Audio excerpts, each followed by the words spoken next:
Good morning, my magnificent ones. Sue Paulson here, your magnificence mentor. Welcome back to Tea with Sue. The topic today is kindness. It was triggered by lunch I had the other day with a dear friend who made the comment that he wondered if the world wasn't getting a little too self-absorbed and that people weren't as kind as they used to be. It was an interesting question. And I thought about what has been going on in my life. I seem to be surrounded by people who are doling out kindness as if it was just a big bucket of candy. and it's very sweet. It's really very sweet. So I thought it was an interesting observation on his part. Well, he followed it up with a comment and he said, well, maybe I'm just not hanging around the right people. And I thought, that may be, that could be. So I've been pondering this particular topic for a bit, particularly in light of the fact that we're coming into the season that traditionally is giving of gifts and giving of service and food and all those kinds of things. So the food bank probably gets the bulk of their donations over the Christmas season, and the Christmas Bureau here collects toys for little ones and young people who don't have enough and so on. And so there's this huge onslaught of giving. Well, of course, giving is something that can happen all year round. And so I'm not too sure why we focus or concentrate on it right in November, December, but we do. And maybe partly we concentrate on it because it reminds us, if we haven't been paying attention, how important it is to give, how important to perform acts of kindness, whether they're random acts or whether they're deliberate acts. It doesn't really matter. The end result is the same. One of the challenges I think of giving is those times that we have expectations of, well, I gave that person that, and I expect that they'll be grateful. And sometimes they're not. Sometimes they didn't want that help or they have real trouble receiving. And so it was hard for them. And maybe they showed maybe they just laughed it off or didn't give it the level of importance that perhaps you put on it in giving to them. So sometimes we get disappointed by the acts of kindness that we do perform because we had an expectation that it would be useful, it would be helpful, and then it seems as if it's kind of thrown back at us. So that, of course, anytime that happens, if our gift is rejected, if our kindness is rejected in some way, then it kind of stops us sometimes from doing another act of kindness to someone else. Many years ago, when I was married and had a young son and doing some temp work to earn some extra Christmas money, I remember heading for the bus late in the afternoon, and the snow was falling, and it was getting towards not exactly blizzard proportions, but it was hard to see across the street.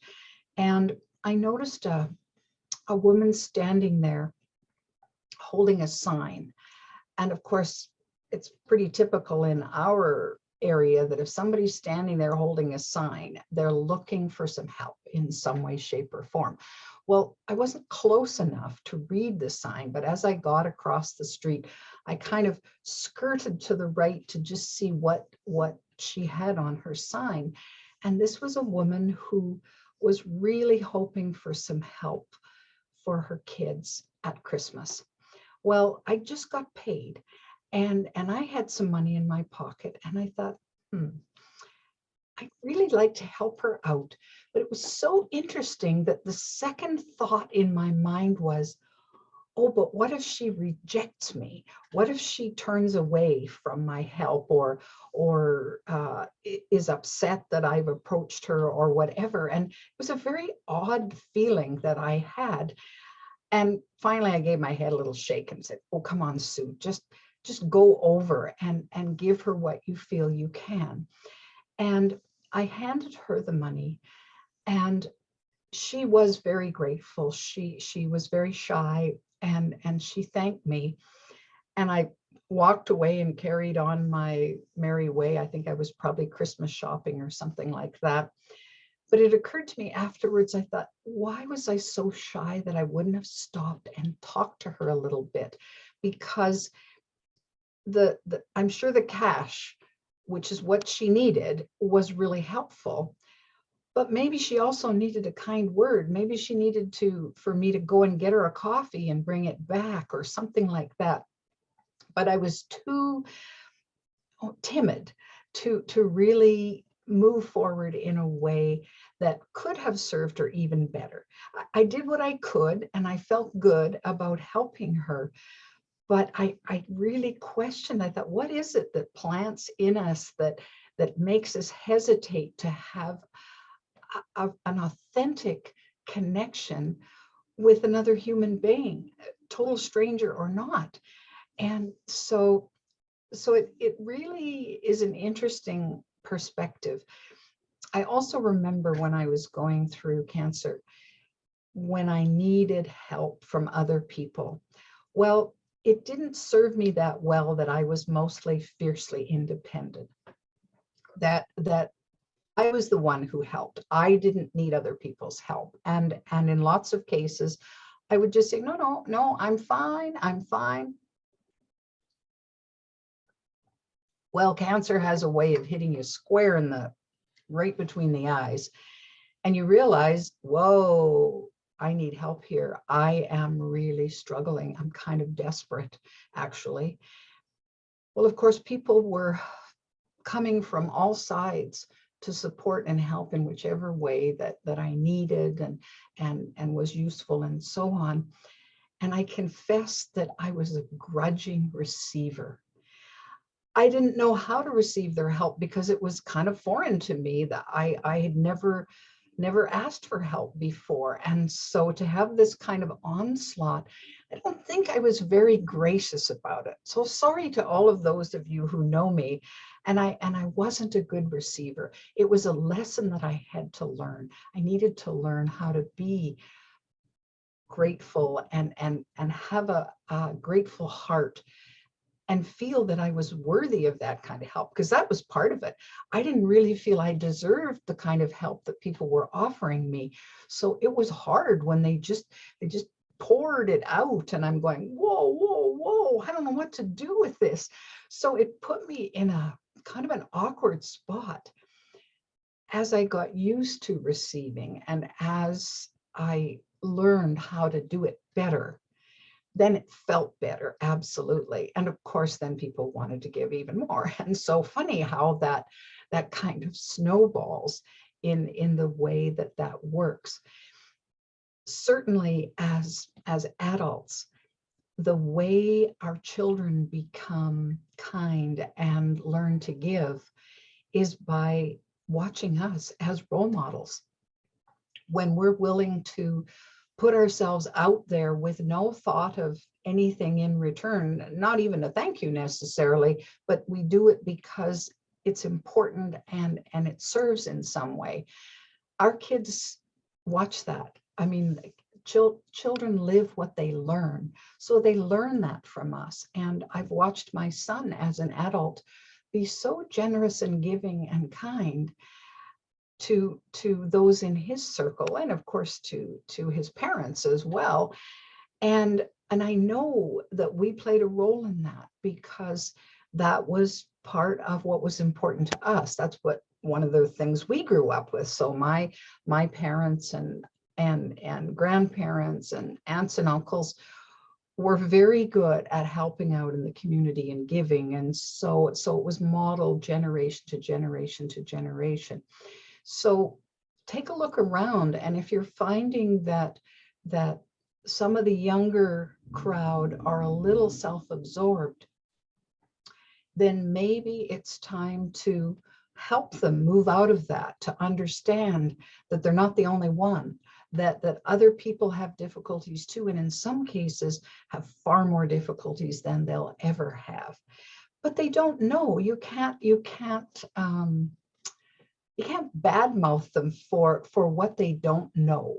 So maybe it's time to say, oh, okay, if I want them to demonstrate kindness, I need to be that kindness and show them how to pay it forward, because I certainly don't expect payback, but pay it forward. Help the next person because I've helped you.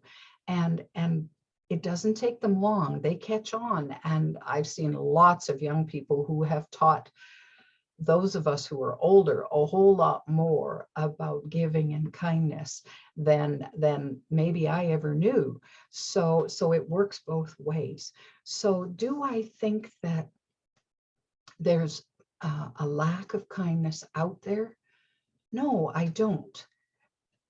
I think the world is waking up more to the importance of how we treat each other and how we move forward, and that we need each other regardless of politics and borders and whatever. We need each other and we need to support one another. Sometimes the bridge is a little long to get from where we are to where someone else is, because we don't understand where they're coming from and what their needs are. But that's where communication comes in. That's where talking and finding out and asking questions and being a good listener helps us to really discover how we might serve in the best way possible. Sometimes it's just an ear. They just need to be able to talk about whatever frustration they're having in the moment, get it off their chests, and then they're good to go. Well, that's easy for me to do. I have no problem in doing that. And so it's that willingness and then noticing if somebody else needs a little helping hand here and there. So this week, I really encourage you to focus on kindness. Focus on how you might be that magnificent person who is so great at being kind and showing kindness, because it spreads like ripples and ripples and ripples and ripples. And I don't think we can have too much kindness in the world, really. I mean, it's part of love, and we certainly can't have enough love in the world. The more we get, the better it gets, as far as I'm concerned. So have an enjoyable weekend. We'll look forward to tuning in next week. In the meantime, if you're enjoying Tea with Sue, I encourage you to subscribe to my channel. You can also download my app. It's a free app, The Magnificence Mentor, where all the other Tea with Sue videos are on there. So if you've missed a few, then you can catch up. Have a great one. Go be your magnificent self.